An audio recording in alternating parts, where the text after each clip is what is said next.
Marcelino Alvarez is the CEO and founder of Uncorked Studios, where he's leading a team of designers working across a variety of mediums. He's also the co-founder of Incúbate, which is a first design thinking workshop and incubator in Cuba. Join me to welcome Marcelino Alvarez.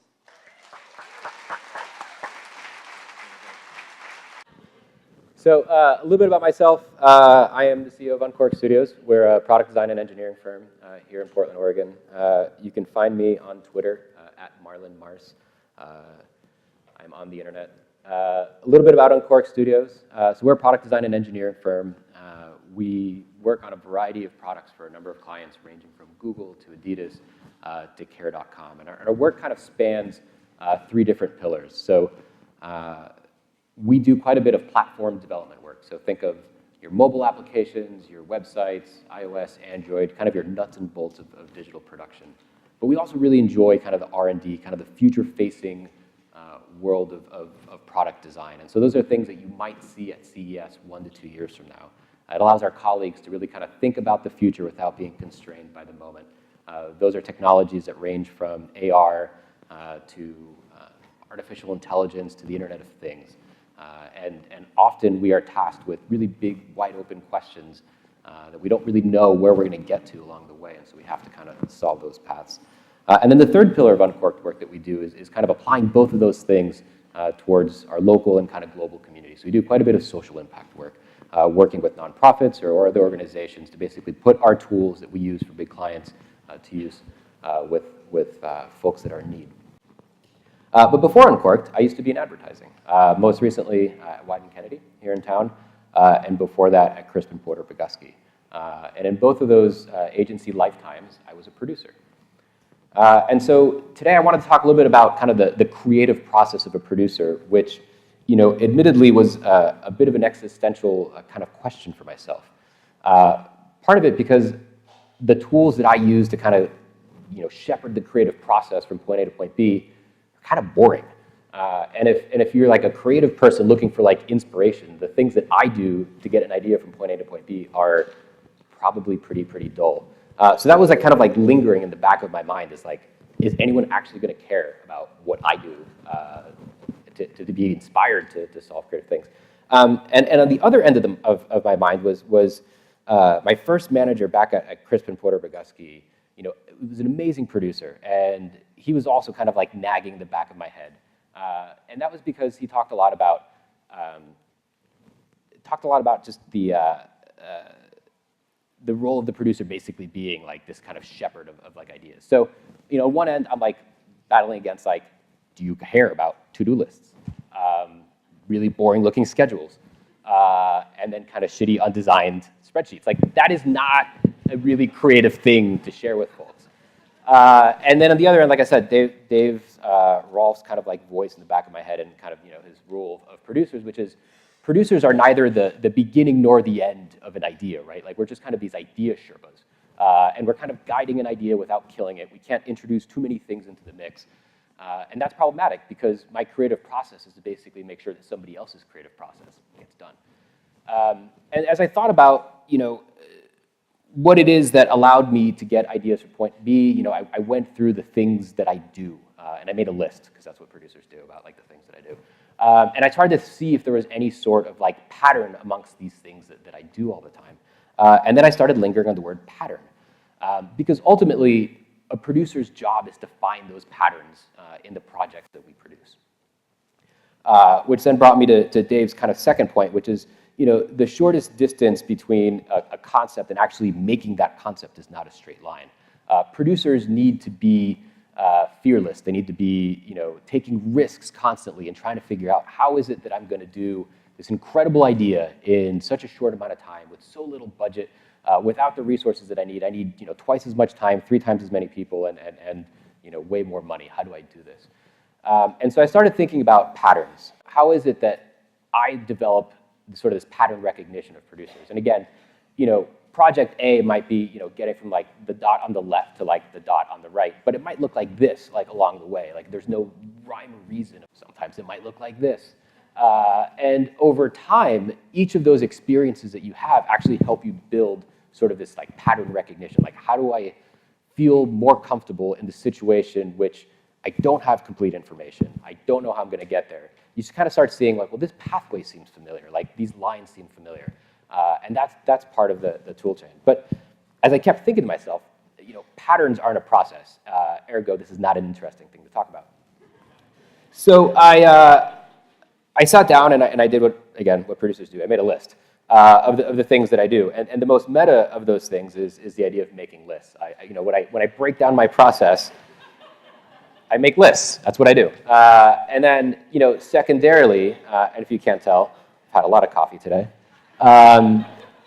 Grabbing coffees is part of my process.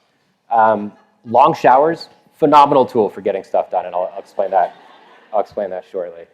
And then sharing of the tools, like the tools that we use to get better at the products that we build, ultimately help actually make the things that we do. So let's talk about lists. Lists are a producer's best friend. Number of reasons. I think for me personally, the process of making a list is like an art form in and of itself. You need to take a concept, an idea, and kind of break it apart into kind of its simplest components. And over time, you get better at making these lists. And so, I started thinking, how can I explain to this audience that is very driven and visual how to make good lists? And so I started thinking, well, I should break this apart into its components, like how to make a good list. Why should a list matter? And what are the creative outcomes of said list? And so I wound up with a spreadsheet of how to make lists. So first off, itemizing your small tasks.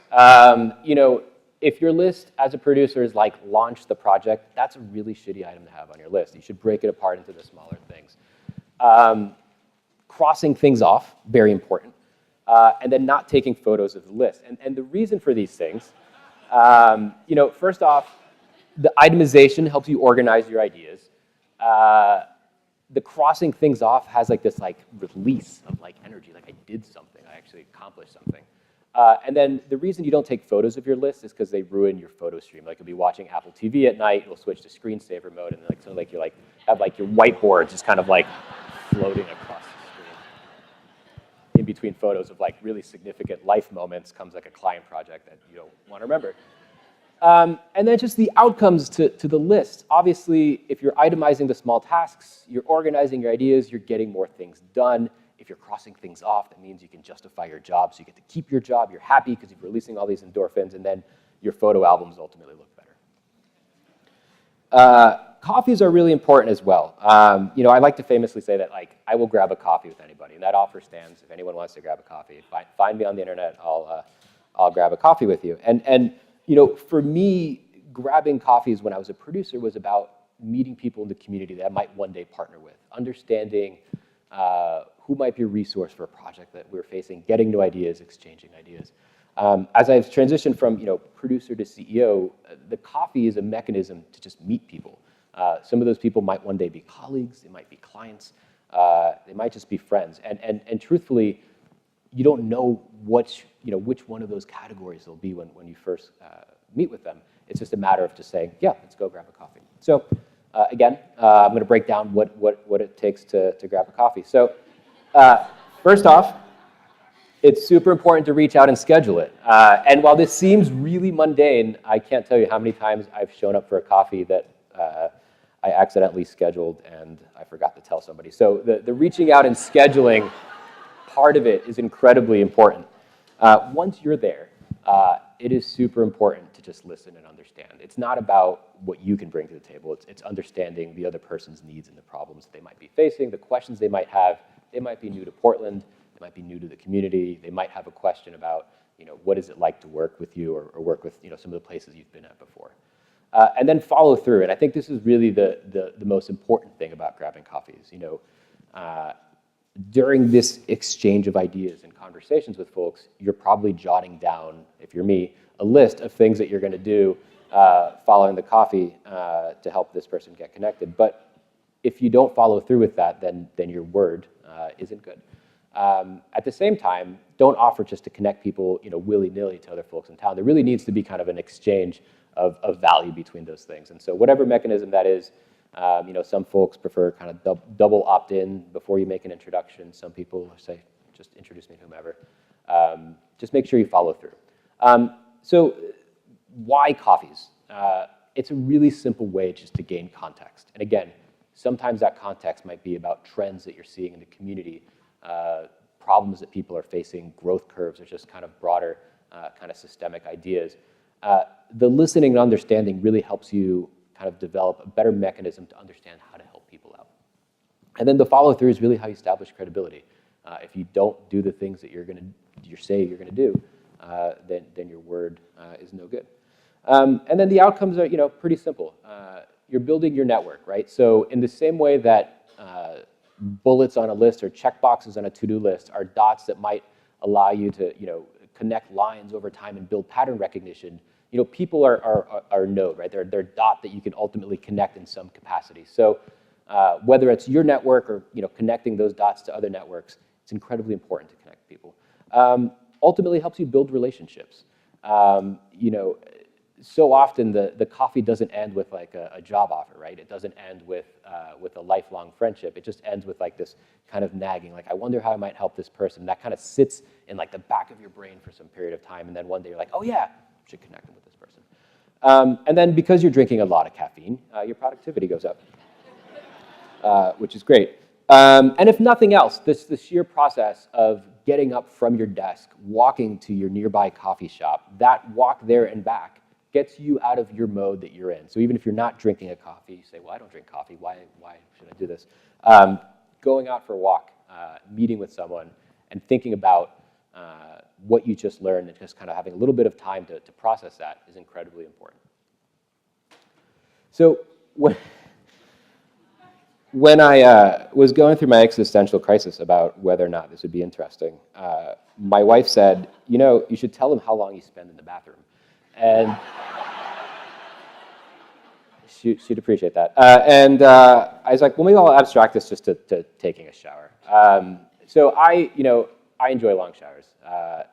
It's the only place in my house where my phone doesn't work. And so as a result, it's a place where like I can disconnect.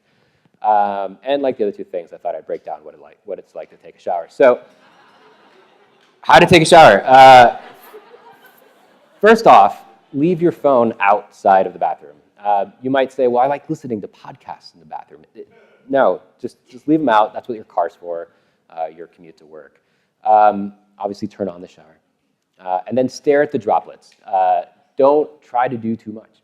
And really, the purpose behind this is you kind of want to disconnect. You want to force yourself to get out of the mode that you're constantly in and just think. And get used to thinking. We have so many interruptions, like day in, day out, screens popping up, notifications, probably right now, as I see the glows on some of your faces, that are kind of interrupting whatever moment you should be in. And ultimately, you just want to give yourself some time to think. For me as a producer, this was a time where I would plan through my day, the things that I might say in the conversations or meetings that I might have. As a CEO, it's just a place to really think about all the things that we're facing as a company or kind of doing. And ultimately, it's a place to get lost in thoughts. I think, it used to be an airplane was a safe place to get lost in thoughts, and now you can't do that. So, just having a place where you force yourself to disconnect and just think about things. And then, obviously the outcomes of this, like you're clearing your mind. Like you're literally just watching water droplets hit a piece of glass and kind of fall down. And ultimately, those water droplets will start to merge. And new ideas will start to form from those water droplets. And if not, you should probably get out, because the other unfortunate consequence is the longer you stay in there, your water bill goes up. And then tools, I want to talk a little bit about this because for me it's been really inspirational, to think about how we can share the tools that we use in our day-to-day process with kind of a broader audience. Last week I was in New York for a conference that coincided with the UN General Assembly Week, and one of the big themes that was being discussed amongst diplomats and private organizations is the idea of public-private partnerships. So the idea that governments and nonprofits can work together with large organizations to solve some of the world's largest problems, whether it's racial inequity, economic injustice, access to water and clean toilets. And admittedly, a lot of the people that were talking, were members of very large organizations, the JP Morgans and the Accentures of the world, working with UNICEF or really large regional nonprofits to solve very big problems. I was just in Bend for the Bend Bonfire Conference, and a number of panelists this week talked about social impact investing, and one author in particular, Ross Baird, talked about when he first set up his social impact fund, he went to a limited partner, who's the person who funds VCs, and he said, I want to build a VC firm that works with organizations that solve a greater good. And the LP turned to him and said, well, I have two pockets, and in one pocket I get all the money that I've made over the years. It's basically all the wealth that I've accumulated. And in my other pocket, it's a philanthropic pocket. Which pocket are you asking for? And Ross, he said, no, I'm not asking for philanthropy. I think it could be the same pocket. And for this investor, it was like a really hard thing to just grok that you could put money to use to provide a greater good, that somehow you had to prioritize profits over philanthropy and that they were separate things. Many of us who are running small agencies don't have one pocket full of money and the other one full of more money to give away. However, we do have experience in our pockets, right? And if you dig deep, there are things that we have all done in our lifetimes which might be valuable to other people. So as you think through the tools that you have, don't just think about money, think about the things that might be valuable to other folks. So, again, a spreadsheet of ideas.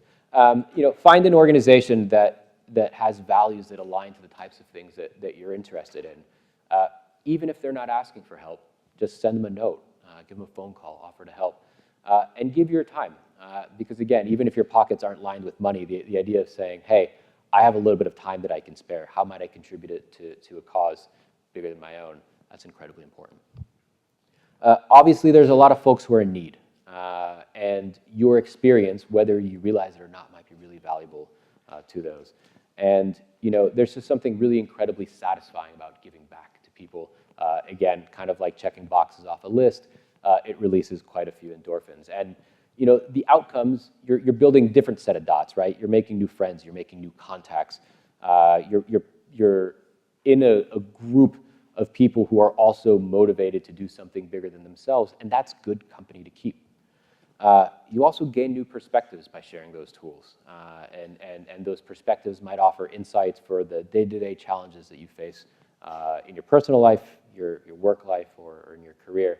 And you might learn more new tools. I think often you go in looking to share something, and you come back with some insights that might actually help you solve a problem and see something in a different perspective.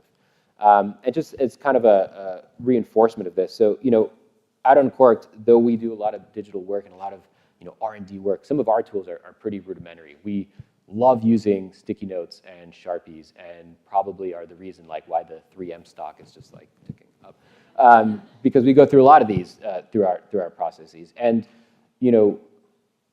it doesn't take a lot to throw an idea on a wall and kind of sort it and organize it, and it's really visually compelling, and it's something that anybody can do. And whether you're an introvert, an extrovert, a designer, a writer, a producer, you can throw ideas on a wall and kind of discuss them. A couple years ago, we're really fortunate to get involved with a group called Fringe Diplomacy out of the Aspen Institute. And as Andrew mentioned, we started Incúbate, which is a 2-day design thinking workshop in Cuba. And we started this in 2015. Twice a year, and in May and October, we go to Cuba, and we share tools and resources with entrepreneurs in Cuba that are looking to solve problems that they face in their careers. And this is an exercise that we do that's just a rock, paper, scissors kind of energy alignment, kind of get everybody up and do something exercise between Americans and Cubans on the deck of a restaurant that faces the U.S. Embassy. And ultimately, we would go from kind of this icebreaker exercise to align on what are the problems that we're facing, what are the things that we might solve, what are the things that we're certainly not going to solve, and then just kind of break it down on stickies and Sharpies and put them up on a wall, in this case a window, because the space had a lot of windows. And this gentleman taking this photo here is an Air Force general, which if my dad knew this, he'd he's Cuban, he probably wouldn't be too happy. But this Cuban Air Force general came to our workshop, and he kind of sat in the back of the room most of the time. But when he saw the energy around like putting up ideas on the wall and seeing things, he kind of got up, and when no one was looking, he went to go take a photo of this. And I obviously had to take a photo of the Air Force general taking a photo of our thing. But again, just the idea that regardless of what your perspectives are in a thing, how you might have solved problems previously, something as simple as sticky notes and a Sharpie and a wall might be enough to convey an idea that changes someone's perspectives moving forward. So a lot of these things obviously are tools that are valuable to me as a producer and have kind of laddered up to my experience as a CEO. But I would say that the third law of producer dynamics is that these laws are applicable even if you're not a producer. So if we can abstract it for a moment, lists might not be your thing. To-do apps might not be your thing. But getting organized is a simple thing that we can all do. Opening your mind to the idea of grabbing a coffee and your bloodstream to the amounts of caffeine that'll flow through it. Again, whatever your mechanism is to potentially connect with folks and chat with them and learn about what their needs are and how you might help and contribute. Find your shower. Obviously, you might not want to spend 2 hours just running through all your hot water, but find that place where you can disconnect. It might be a long hike, it might be a walk in the park, it might be your drive in and out of work, or your commute, your bike ride. And then share your insights with communities in need. It doesn't have to be halfway across the globe. There are certainly organizations here closer to home in these extraordinary times that we live in that could use your insights and your experience.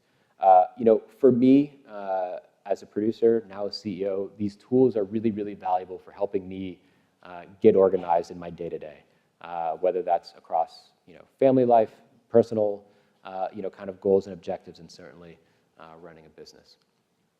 But the final law of producer dynamics is this, which is things stay in motion unless acted upon by an outside force. And I think the force that probably poses the most risk to all these things that I've talked about is this idea of being too busy.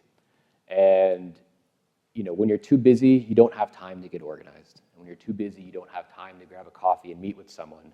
And when you're too busy, you don't have time to disconnect and kind of reset yourself and reframe all the things that you're doing, which then affects your relationships. And when you're too busy, you don't have time to give to your community, certainly not halfway across the world. And I would encourage you all to not let those outside forces that prevent you from doing the things that you certainly have time to do it. And so get out there, get some caffeine, make some lists, find the patterns, start connecting those things, because ultimately, within each of you, there's a ton of experience that is incredibly useful to communities in need, to yourselves, to the projects and the things that you're facing. Thank you.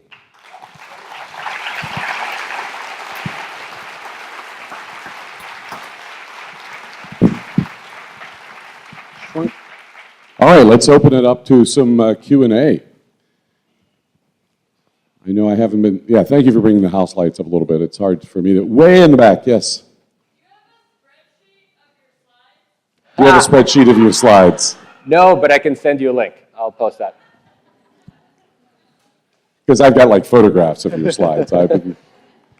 Yes, someone had their hand. Yes, ma'am, yes. What was your catalyst for leaving Wieden and starting Uncorked? The direct catalyst, I had worked on an amazing project in 2009 with Nike and the Livestrong Foundation called the Chalkbot. We built a mechanical street printer for the Tour de France, and we graffitied the entire French countryside for a summer. I didn't get arrested. And in that process, really realized that technology and design, put towards a greater good, could have such amazing output. And I realized also that would be the coolest thing that I would ever do in advertising. And so I decided to kind of set on my own and build what, at the time I thought would be like an R&D firm that just kind of solved complex problems for other brands and companies. And, kind of wound up being a little bit of that. So we certainly have a culture of experimentation and building things, but we don't have like a shelf of like random tech that people can do. But the impetus was I just wanted to solve real problems, put technology to a greater good. Good question and good answer. I just want to find out, is Lydia still here from this morning? Lydia Yuknovich, is she here? Because you noticed one of his slides said get organized, which is anathema to what she was talking about, because she's come to grips with her unorganized self, her disorganized self, and learn to roll with the creative wave as it comes and goes. You don't have that luxury as a CEO, probably, of a company. I have a folder on my desktop called Sort, and within that folder are 3 other folders called Sort. So, thank you. Thank you. Thank you. It's not just me. Good. So, yeah. So get organized is an ongoing process. Yes, yeah, you're never done getting organized. Yes, ma'am, you in the back on the aisle. Yes, you.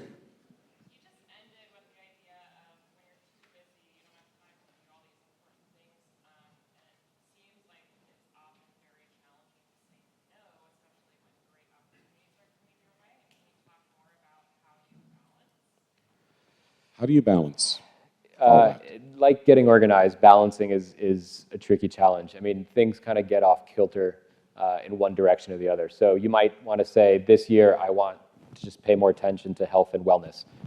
This year I want to make sure that I'm home for dinner at every single time. And I think what's important for balance is having partners, whether it's in your personal life or your work life, that can kind of give you a nudge when you overcorrect to one direction or the other. And having honest conversations about that. If you're working too hard, my wife is great saying, hey, just put it down, disconnect. And working with colleagues that are good at keeping us kind of focused and can pick up things in times of need. It just requires you being honest with yourself about what your capabilities are and what you aren't able to do, and then being honest with the people who are asking you for help. You might not be able to give 10 hours a week to a cause that you really believe in, but you might be able to connect them with someone who might.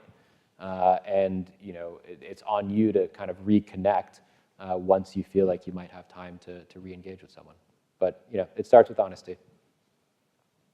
Yes, right there. Yes. Mm-hmm.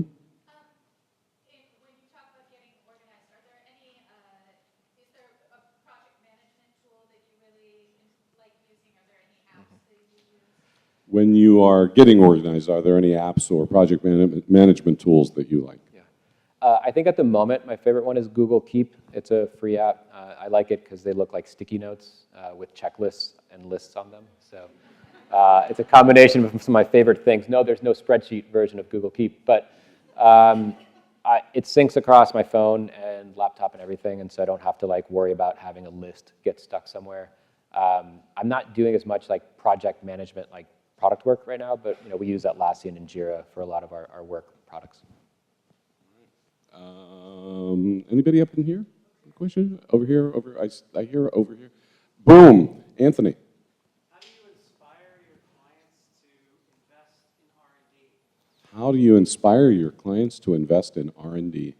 It's a great question. I think one of the value propositions that we can offer them is saying, if you have a budget of X that you have to spend or you're looking to spend for a thing, what if you just took 10% of that to validate whether or not there's a there? And you might find out with just 10% of that budget that it's a really, really bad idea versus spending the whole budget to get to a point where you make a thing that no one wants to use. And so that's one way to kind of validate it. I think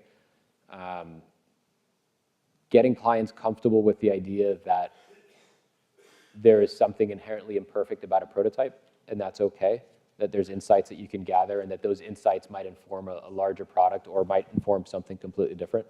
That usually helps kind of assuage the fears that what you can do with a limited budget might not be perfect. So I think part of it is positioning what happens if we get to a roadblock. The answer is you might get to a roadblock without spending all your budget, and then you can go do something else. And the other I would say is just kind of saying that embrace the imperfections of a prototype or proof of concept. Well, and with that, we have reached the end of our allotted time. Please give a big hand to Marcelino Alvarez. Thank you. So a producer is a shepherd of ideas. I think ultimately their role is to take a concept, whether that's a client brief or a creative idea, and guide it from that kind of inception stage to a fully functioning product, project, campaign launch. The reason they're a shepherd is because they're there to guide, right? They're neither creating nor destroying. They're really kind of pushing it, with some guide rails to make sure that it gets to the vision that either the client or the creative team had. So I think some of the qualities that we look for in people that we collaborate with are adaptability, just a really great sense of critical thinking, and the ability to kind of pivot. I think when we're working on products that we're trying to build a new technology or conquer a previously unsolved problem, the ultimate outcome isn't necessarily clear from that initial moment. And so, our process is designed to kind of unpackage, these different questions that we face and that our clients are looking to solve, kind of like layers of an onion, but it's almost like an onion meets a labyrinth. So like you peel off a layer, now you're like in a different kind of like labyrinth, and you peel off a layer, now you're in a different labyrinth. It's not a straight line. And so people that we work with need to be comfortable that they might discover that something they've been working on for some period of time might lead to a dead end, and they might have to backtrack to really kind of get to the ultimate idea. And that just requires just a certain fortitude, I think, to be patient with the process and excited for the discoveries that you do encounter when you do get to that kind of that center that you're striving for.